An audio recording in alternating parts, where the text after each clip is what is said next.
after you have that nightcap, of course, we're worried about our sleep. Sleep is so important, but if you're suffering from sleep apnea, you may not be able to get the quality sleep that you're looking for. Do you know if you have sleep apnea? Do you know how to treat it? Well, don't worry, Dr. Kohli is here to have all of your answers.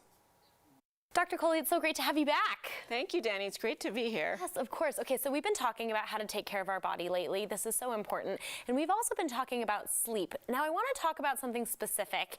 Sleep apnea. We hear about it a lot. We talk about it here on the show. Tell us more about what this is. You know, this is so common, especially here in Colorado, and I feel like it's very underdiagnosed. So I'm so glad that you asked. So sleep apnea essentially is what it suggests, which is that you have apnea during sleep or lack of breathing or decrease your breathing. Now, there's two mechanisms by which that can happen. One is that your brain forgets to breathe, forgets to tell your lungs to take a breath. That's called central sleep apnea. And then the second is that your tongue or your tonsils or the muscles in your neck, when you lie down on your back especially, relax so much that they sort of close off the airway, almost like pinching a straw, and the air doesn't get in. And that's called obstructive sleep apnea. But the bottom line is the sequela of that. What happens if you're not breathing when you're sleeping is your oxygen levels go down.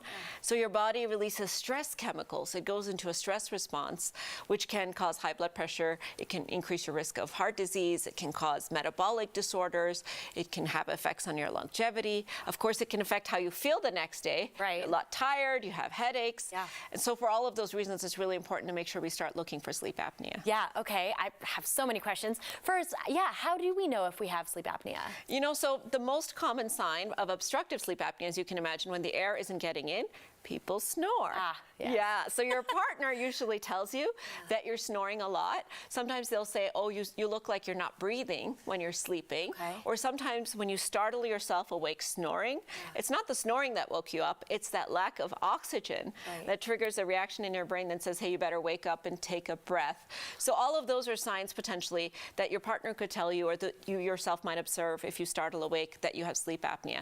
But the next day is important too, because when you wake up in the morning, you should feel rested and refreshed. Yeah. If you're feeling tired during the day or having daytime sleepiness, if you're irritable, if you have headaches, all of those are signs that maybe the quality of sleep that you're getting is not quite how it should be. Okay, so of course the big question, I'm sure those at home wondering, what do we do for this? How do we fix this?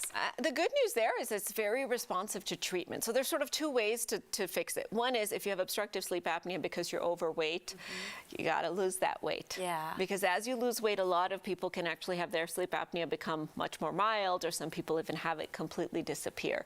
So if you've put on an extra pounds, your partner's telling you you're snoring, that may be one way to treat it. If you have an obstruction somewhere in your nose, like you have allergies, you have a nasal polyp, you have congestion in your nose, they may put you on medications like Flonase to help open up your nasal passages a little bit when you're sleeping.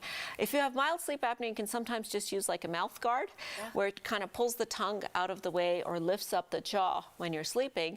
Those are kind of mild ways in which you can treat mild sleep apnea. But if it's more moderate or severe, then you usually need a mask either on your entire nose and mouth or just your nose that kind of pushes air in and keeps everything open. Wow. Okay. But the bottom line is you can't figure out how to treat it yourself. You have to talk to a medical professional, figure out how bad your sleep apnea is and what to do about it.